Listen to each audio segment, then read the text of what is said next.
comparison.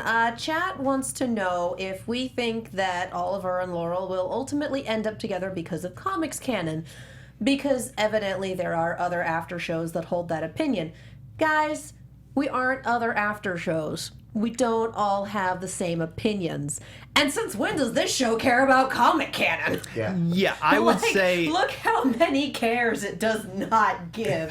They pretty much set up that Laurel has definitely moved on, as has Oliver, and it would take some incredible character assassination to shoehorn them back together. So I'm going to go with no, and it's not just because I really like Olicity.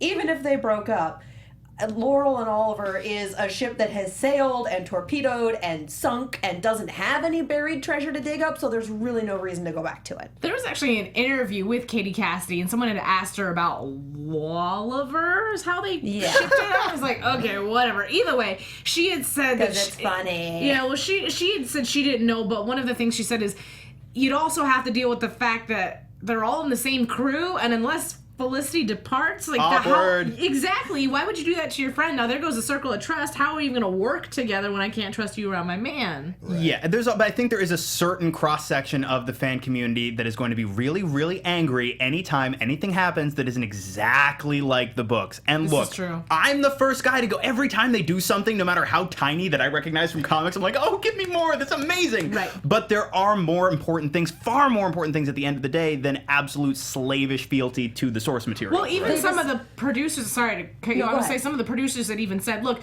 this show is inspired by the comic book, but it is not the comic book, and they're not going to write the stories exactly as that, because you'd be disservicing the people that do read the comics, only in the sense that now they're going to know what's going to happen because they're following the same storyline. So it's like they want to keep it a nice surprise for the comic fans. For those of us who are not comic fans, they want to intrigue you with great stories, and that's why they give the little Easter eggs here and there, just so the comic book people are like, oh yeah, it's really exciting. Well, but yeah, I don't want you to know what's going to happen because you read book number whatever 120, and now you already know that this is what the end game is for this character. And on top of that, I'm sorry, I just cut you off too. No, your turn. Speak.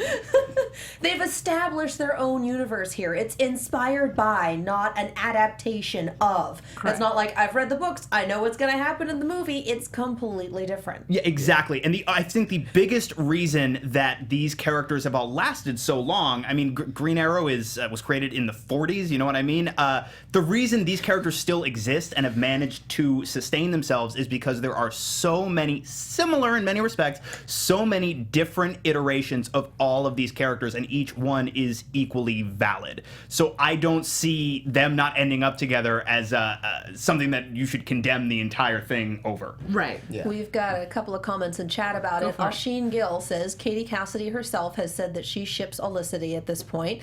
And Aylin Mendoza says Oliver and Diggle would happen first.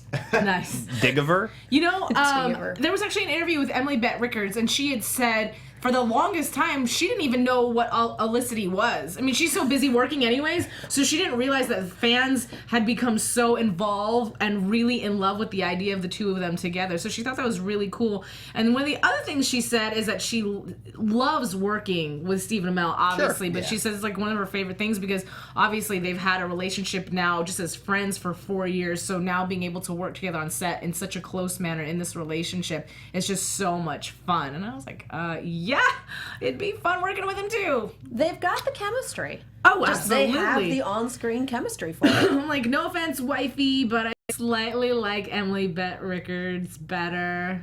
Sorry, Stephen. No, I ship the characters, but we are staying firmly out of RPF territory.